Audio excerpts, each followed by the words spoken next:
Halo, berjumpa kembali dengan saya Tantan di kanal Tekstur Taxation Literature, saluran informasi perpajakan yang menyediakan info mengenai perpajakan buat para sobat dan besti yang semakin mantul alias mata betul.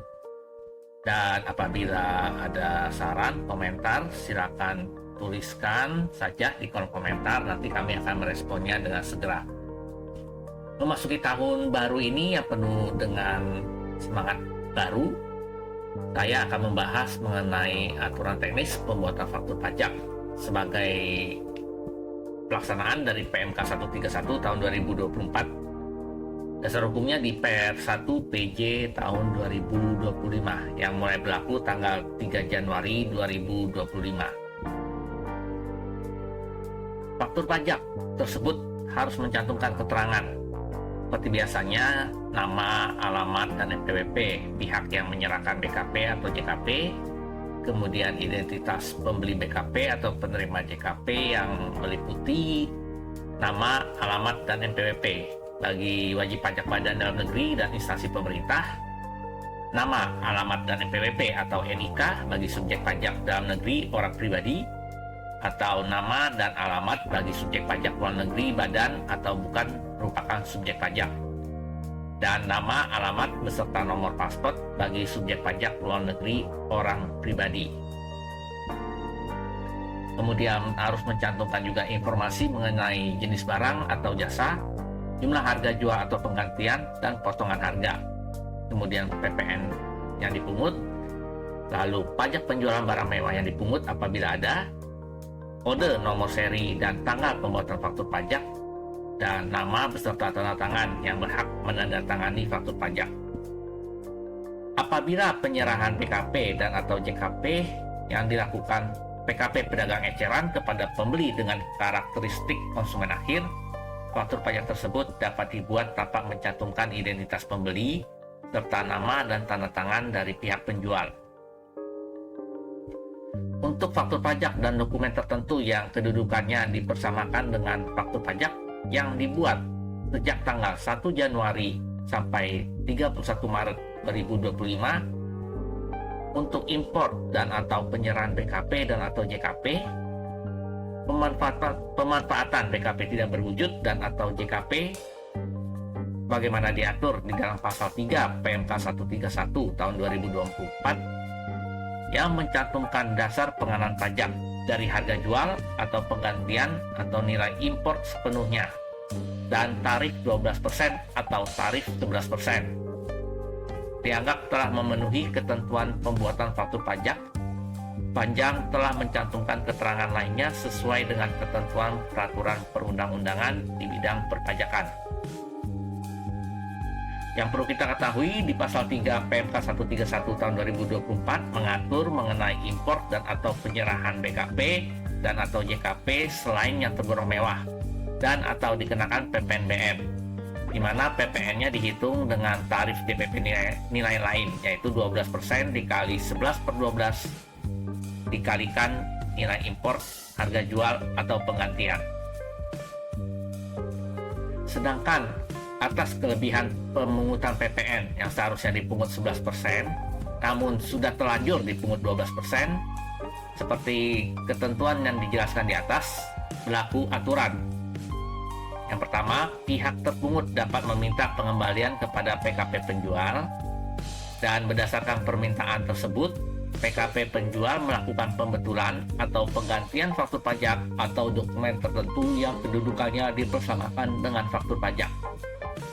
Atas penyerahan BKP kepada pembeli dengan karakteristik konsumen akhir, atas penyerahan BKP tergolong mewah, berlaku ketentuan sebagai berikut.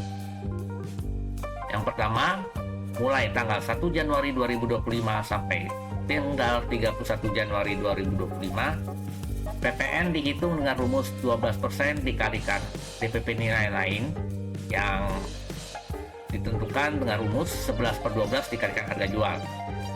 Dan yang kedua, mulai tanggal 1 Februari 2025, PPN yang terutang dihitung dengan rumus 12% dikali DPP berupa harga jual. Ketentuan di atas tidak berlaku untuk penyerahan BKP tertentu yang diserahkan PKP pedagang eceran yang meliputi angkutan darat berupa kendaraan bermotor, angkutan air, yaitu kapal pesiar, ekskursi, feri, dan atau yacht.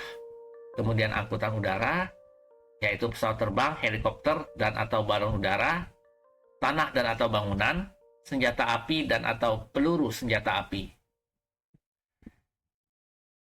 Untuk lebih memudahkannya, kita ilustrasikan dengan contoh soal. Pada tanggal 2 Januari 2025, PT Alderon merupakan dealer mobil listrik mewah menyerahkan mobil mewah 1.500 cc dengan harga jual 300 juta rupiah, belum termasuk PPN. Karena BKP tersebut merupakan kategori barang mewah, maka faktur pajak yang dibuat harus mencantumkan keterangan. Yang pertama, kode transaksinya 01. Yang kedua, harga jual atau DPP-nya sebesar 300 juta rupiah. Sehingga jumlah PPN yang terutang sebesar 12% dikali 300 juta rupiah. Kita dapatkan angka 36 juta rupiah. Kita masuk ke contoh soal lainnya. Pada tanggal 3 Januari 2025, PT Channel melakukan penyerahan komputer dengan harga jual 12 juta rupiah, belum termasuk PPN, kepada PT Datok. Karena komputer tersebut bukan merupakan kategori barang mewah, maka faktur pajak yang dibuat oleh PT Channel harus mencantumkan keterangan sebagai berikut. Kode transaksinya 04 karena memakai DPP nilai lainnya. Kemudian harga jualnya sebesar 12 juta rupiah. DPP-nya sebesar 11/12 dikali 12 juta rupiah. Kita dapatkan angka 11 juta rupiah. Sehingga jumlah PPN yang terutang adalah 12% dikali 11 juta rupiah. Kita dapatkan angka 1.320.000 rupiah. Contoh berikutnya. Tanggal 12 Januari 2025, PT Elingar melakukan penyerahan BKP berupa tepung terigu dengan nilai 24 juta rupiah, belum termasuk PPN, kepada PT Fajar. Di mana PT Fajar adalah pengusaha industri makanan kemasan di kawasan Berikat, sehingga mendapatkan fasilitas PPN yang tidak dipungut. Karena barang kena pajak tersebut bukan merupakan kategori barang mewah, maka faktur pajak yang dibuat PT Elingar harus mencantumkan keterangan.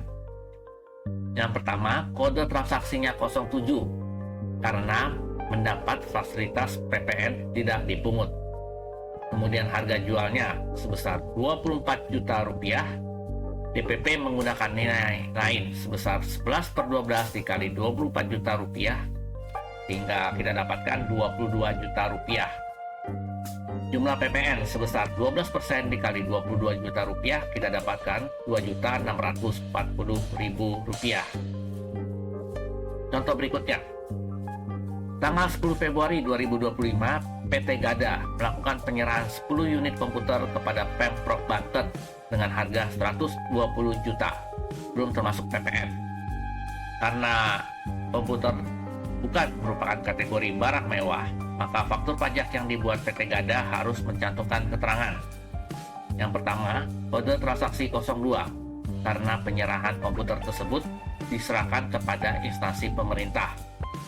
Kemudian harga jualnya sebesar 120 juta rupiah.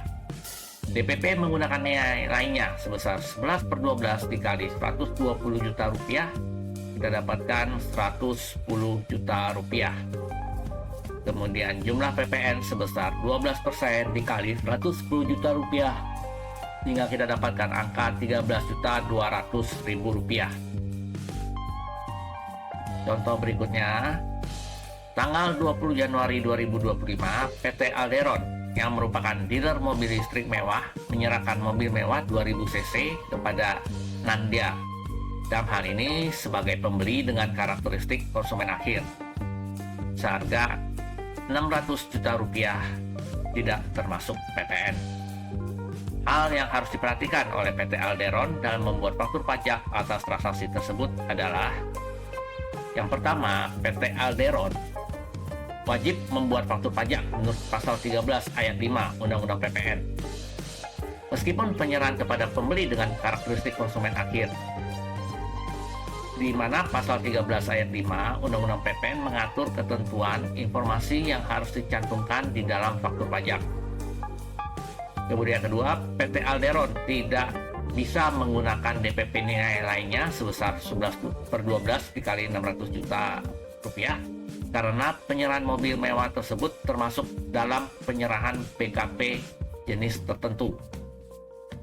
Lalu kode transaksinya yaitu 01, harga jualnya sebesar 600 juta rupiah sehingga jumlah PPN-nya sebesar 12% dikali 600 juta rupiah dan dapat terangkat 72 juta rupiah.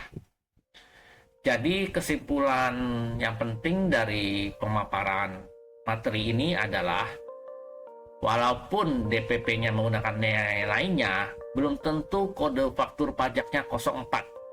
Jadi kita harus melihat sifat atau transaksinya itu berupa apa. Seperti tadi, seperti contohnya misalkan penyerahan kepada perusahaan yang berada di kawasan berikat yang memperoleh fasilitas PPN yang tidak dipungut, walaupun dia menggunakan DPP nilai lainnya, namun kode faktur maka kode faktur pajaknya tetap harus dengan angka 07.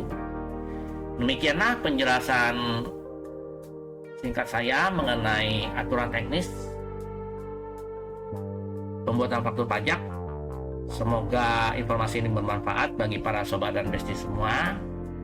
Dan silakan apabila sobat dan besti merasa video ini bermanfaat, silakan untuk share, like, dan subscribe channel YouTube kami agar channel YouTube kami kedepannya bisa menjangkau lebih banyak teman-teman di luar sana.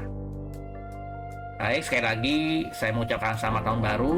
Semoga dengan semangat tahun baru ini kita bisa memandang tahun 2025 dengan lebih optimis dan lebih pede lagi ke depannya. Sampai jumpa di video kami berikutnya. Bye.